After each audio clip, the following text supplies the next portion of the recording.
बिस्मिल्लाहिर्रहमानिर्रहीम, अस्सलाम वालेकुम। उम्मीद है आप ठीक होंगे, खैरियत से होंगे। तैयब लोच आपकी खिदमत में फिर से हाजिर है। आज ही अहम डेवलपमेंट ये है कि सुप्रीम कोर्ट ऑफ पाकिस्तान ने तहरीक इंसाफ के इंट्रा पार्टी इलेक्शन पर जो से मुतल्लिक फैसला जो था उस पर नजरसानी दरख्वास्त समाअत के लिए मुकर्रर कर दी है।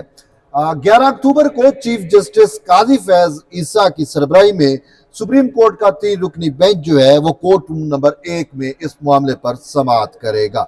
आपको याद हो कि तहरीक इंसाफ ने इंट्रा पार्टी इलेक्शन नहीं कराए थे और बड़े अरसे से नहीं कराए थे। बार बार इलेक्शन कमीशन की जानिब से तहरीक इंसाफ को कहा जाता रहा कि इंट्रा पार्टी इलेक्शन जमा करा के हमें अपना रिकॉर्ड जमा कराएं, लेकिन तहरीक इंसाफ ने ऐसा नहीं किया। इवन कि जब तहरीक इंसाफ हुकूमत में थी तब से ऐसे मामला चलते रहे। बिल आखिर कहते हैं ना कि कानून ने तो हरकत में आना है, तो यूं ही कानून जो है वो फिर हरकत में आया और इलेक्शन कमीशन ने जो है वो इंतखाबी निशान से मुतल्लिक जो यानी कि बेसिकली अगर आप समझें कि जिस पॉलिटिकल पार्टी ने इंट्रा पार्टी इलेक्शन कराए होते हैं उसी को ही उसका सिंबल जो है वो कंटिन्यू करने की इजाजत जो है वो दी जाती है। अगर कोई पॉलिटिकल पार्टी इलेक्शन नहीं कराती तो वो फिर इंतखाबी निशान उससे वापस ले लिया जाता है। और यूं तहरीक इंसाफ को इलेक्शन कमीशन ने एक आखिरी मौका दिया था कि आप 15 दिन या 20 दिन, एक टाइम लाइन दी थी कि इसके अंदर अगर आप इलेक्शन करा लेते हैं तो फिर हम आपको जो है वो ये जो फरवरी में इलेक्शन हो रहे थे इन इलेक्शन में जो है हम आपको इंतखाबी निशान बल्ला आपका बरकरार रखेंगे।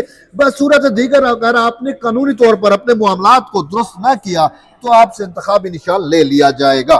फिर हुआ भी कुछ यूं कि तहरीक इंसाफ ने अपने इंतखाबात तो कराए लेकिन वो जुर्लू किस्म के इंतखाबात थे और खुद जो तहरीक इंसाफ का ला है पॉलिटिकल पार्टी का उसकी अपना कि इलेक्शन कैसे होंगे, किस तरीके से होंगे, अच्छा चुनाव क्या होगा, चेयरमैन कौन बनेगा, जनरल सेक्रेटरी, और किस तरीके से पूरा प्रोसेस जो इलेक्शन कमीशन जो तहरीक इंसाफ के अपना ला है उसके मुताबिक वो जो इलेक्शन हुए वो दुरुस्त नहीं थे। और तहरीक इंसाफ के एक फाउंडर मेंबरान की एक नहीं बल्कि मुतअद्दिद की जानिब से इस मामले को इलेक्शन कमीशन में चैलेंज कर दिया गया। तो इलेक्शन कमीशन ऑफ पाकिस्तान ने जो है वो जो है नल एंड वाइड करार दे दिया इलेक्शन, और यूं जो है वो इलेक्शन नल एंड वाइड होने की वजह से उनसे इंतखाबी निशान बल्ला जो है वो ले लिया गया।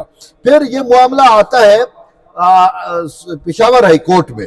तो पेशावर हाई कोर्ट ने क्या किया, पेशावर हाई कोर्ट ने भी जो है वो तमाम रिकॉर्ड जवाज, तमाम कायदे कवानीन और इलेक्शन कमीशन का फैसला सामने रखते हुए पेशावर हाई कोर्ट ने भी जो है इलेक्शन कमीशन के फैसले को दुरुस्त करार दे दिया और तहरीक इंसाफ के जो इलेक्शन थे उनको कलअदम करार दे दिया। जर्नू इलेक्शन साबित होगा कि ये 2 नंबर इलेक्शन है और इसी वजह से इलेक्शन कमीशन का फैसला ने सस्टेन किया।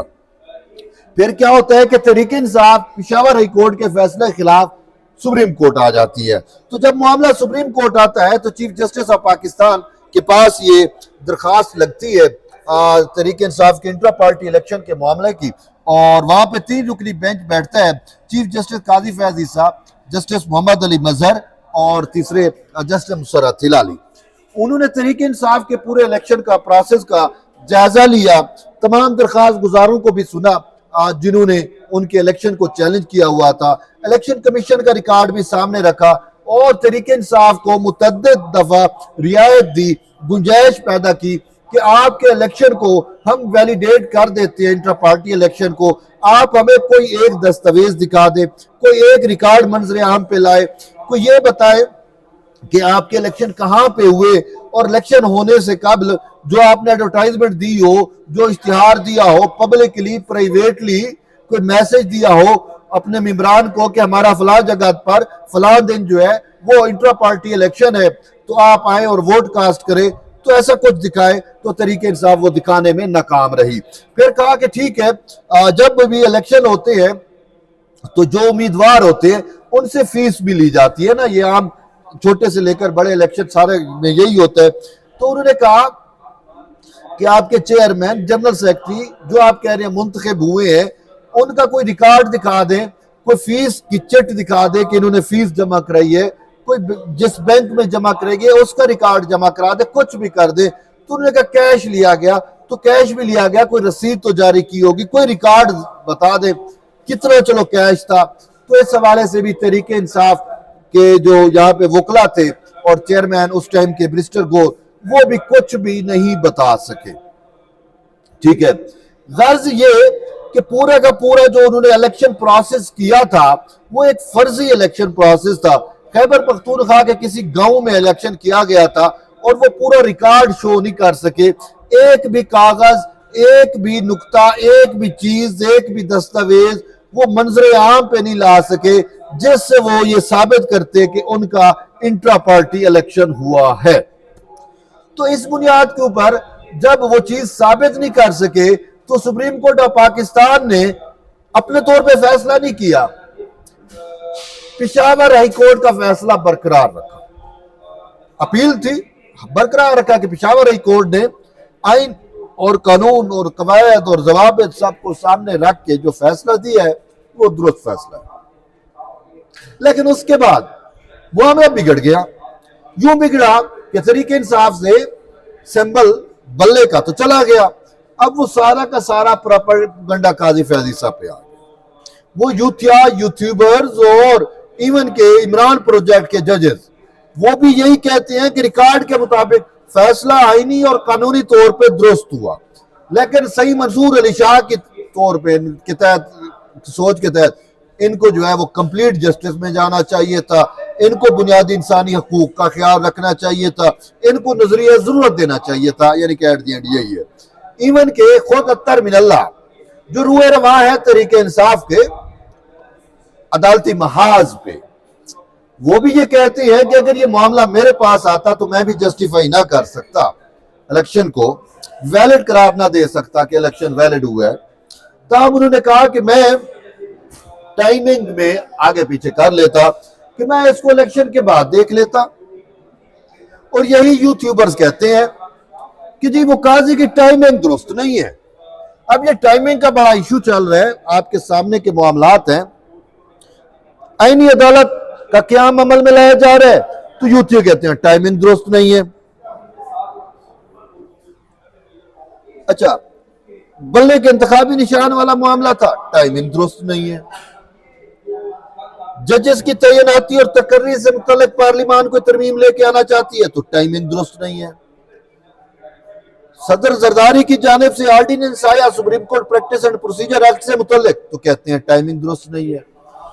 अब मजमूई तौर पे ये तासुर तो दुरुस्त है कि पाकिस्तानियों का सबसे बड़ा मसला ही टाइमिंग है, लेकिन बात यह है कि आईनी अदालत जो 2006 से मामला जेरे उस पे इत्तफाक राय भी हो गया था, जो COD में भी शामिल है, चार्टर ऑफ डेमोक्रेसी का हिस्सा है, पीपल्स पार्टी के मंशूर का भी हिस्सा है, PMLN भी चाहती है बड़े अरसे से, आज नहीं 2006 से उनकी ये कोशिशें काविशें हैं।